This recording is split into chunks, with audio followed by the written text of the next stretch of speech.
Volodymyr Zelensky was first known as Ukrainian actor and comedian who was recently elected as Ukraine's president. Zelensky's anti-corruption platform was well received. Even though he didn't have any previous experience in politics, his large online following led to a strong voting base. He easily beat Petro Poroshenko in the second round of the presidential election in 2019. During Russia's invasion of Ukraine, President Zelensky received considerable acclaim for his leadership.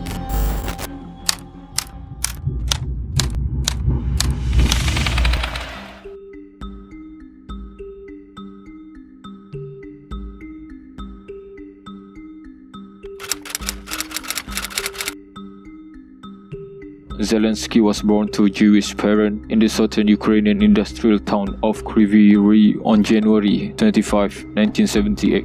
When Zelensky was a child, his family moved to Erdenet, Mongolia, for 4 years before returning to Kryvyi Rih, where he entered school. He grew up speaking Russian, like many others in Ukraine's Dnipropetrovsk region, but he easily learned Ukrainian and English.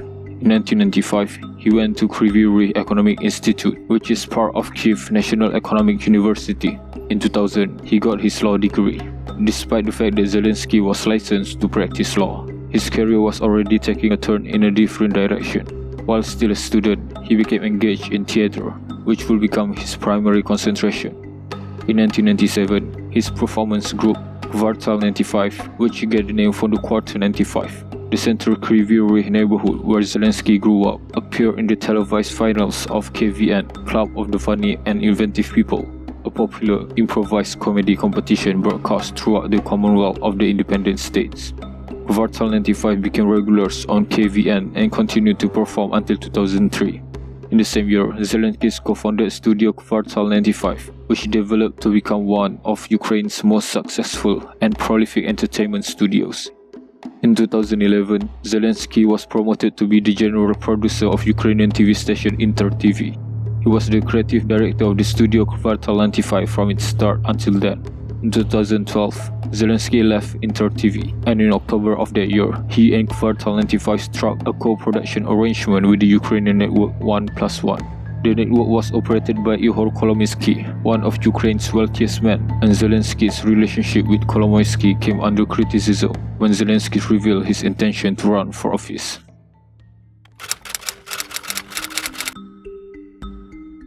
In 2013, Zelensky returned to Kvartal 95 as creative director, but his career in entertainment was swiftly eclipsed by Ukraine's political unrest.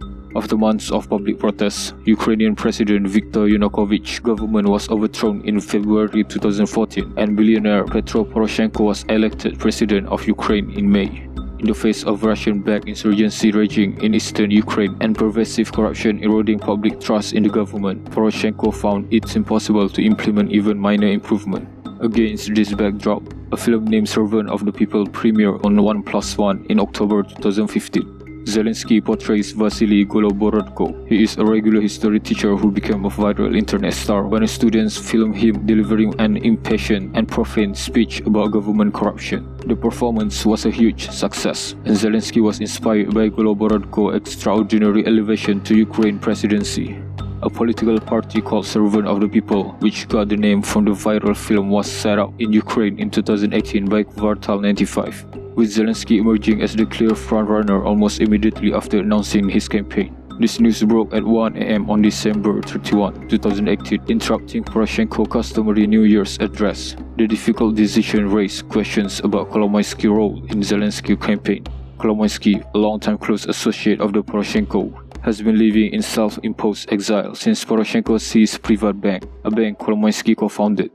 Kolomoisky was charged with stealing billions of dollars from Privatbank, Ukraine's biggest lender, and the Ukrainian government was obligated to pay more than $5.6 million to keep the too-big-to-fail bank viable.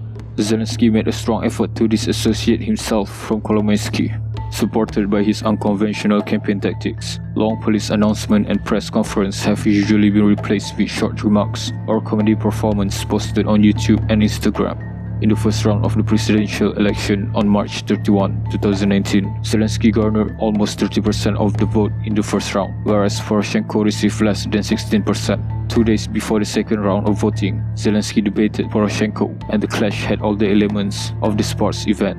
Tens of thousands of people gathered in Kyiv Olympic Stadium on April 19, 2019 to watch the fight, and despite Poroshenko's effort to portray Zelensky as a political novice, he was unable to land any significant blows on his opponent.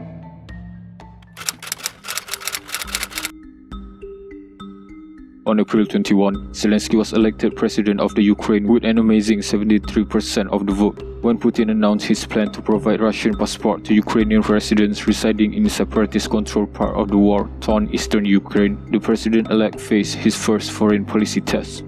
Hundreds of thousands of Ukrainians have been displaced as the Russian-backed hybrid war entered its fifth year. On Facebook, Zelensky slammed the offer, saying that Ukrainian citizenship should be granted to Russian and anyone else victimized by dictatorial or corrupt administrations. On May 20, 2019, Zelensky took the oath of the office as president. In his inauguration speech, given in a mix of Russian and Ukrainian, he advocated national unity and announced the dissolution of the Verkhovna Rada, Supreme Council. This was a political crucial move since his presidential win did not impart a legislative mandate because servant of the people did not have parliamentary seats. Snap election was conducted on July 21 and Zelensky described the fight as perhaps more crucial than the presidential election. Servant of the people won by a landslide, taking 254 of the 450 seats. 26 seats were not contested, representing Crimea, a Ukrainian autonomous republic that Russia unlawfully invaded in 2014 and the conflict zone in the east. This was the first in post-Soviet Ukraine's history a single political party had complete control over the legislative agenda. While Zelensky was building his new government, his links to his previous business partner were once again called into question. Throughout his presidential campaign, Kolomoisky media conglomerate offered a big platform for Zelensky, although Zelensky swore that his administration will not provide a special privilege. Only a few days before Zelensky's inauguration, Kolomoisky came back to Ukraine. He said he wouldn't be a grey cardinal, influencing policy from behind the scenes.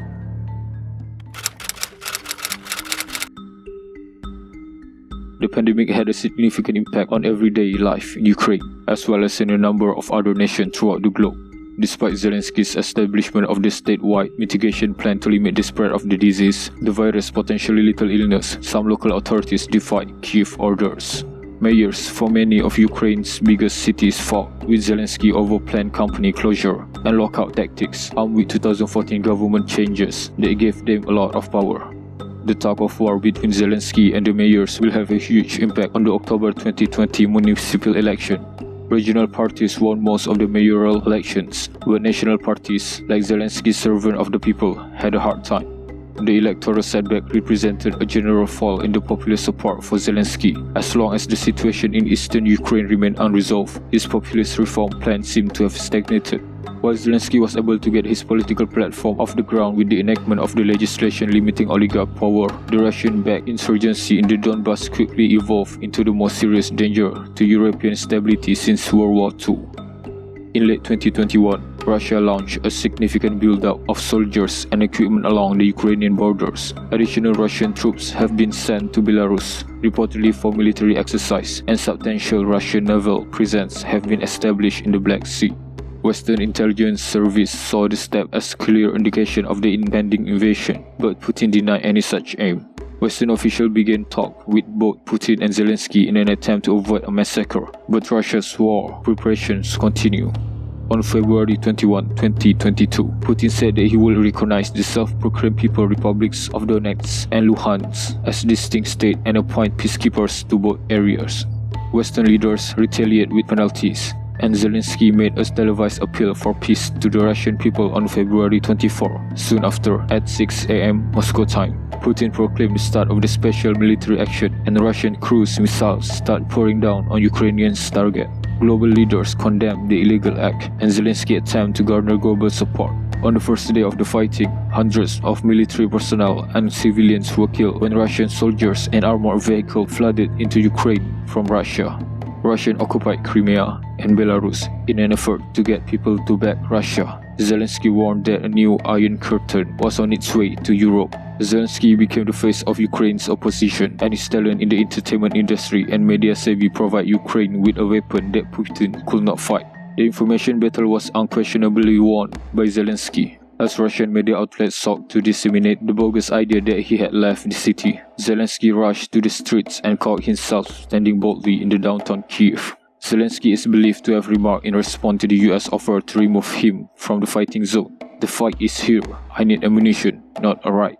He made video presentation to governments all around the globe, frequently dressed in an olive drab t-shirt, begging for them to help Ukraine military and hinder Russia's capacity to start an offensive war by whatever means necessary. Despite NATO's refusal to impose a no-fly zone over Ukraine, which will have effectively declared war on Russia, Western nations provide Ukraine with anti-tank and surface-to-air missile systems.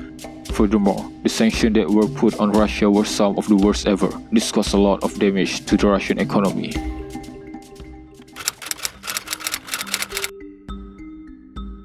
Ukraine's resilience in the face of adversity has been on display for almost 6 years of Russian assault. The nation has proved to be more difficult to conquer than the Kremlin expected. However, the war is far from finished, and Vladimir Putin has shown no sign of moderating his goals. The military confrontation is projected to continue for the foreseeable future, putting greater pressure on Ukrainian society and politics. On the other hand, Zelensky represents a generational transition and a unique kind of politics that, if successful, has the potential to reverberate broadly beyond the post-Soviet landscape. As a consequence, Russia's pressure on Ukraine is projected to increase. While many choices may have been made differently, the roots of war run far deeper than blame-based literature will have us think both globally and locally. Neither making Ukraine a neutral state nor waiting Vladimir Putin to leave the scene is going to solve the problem.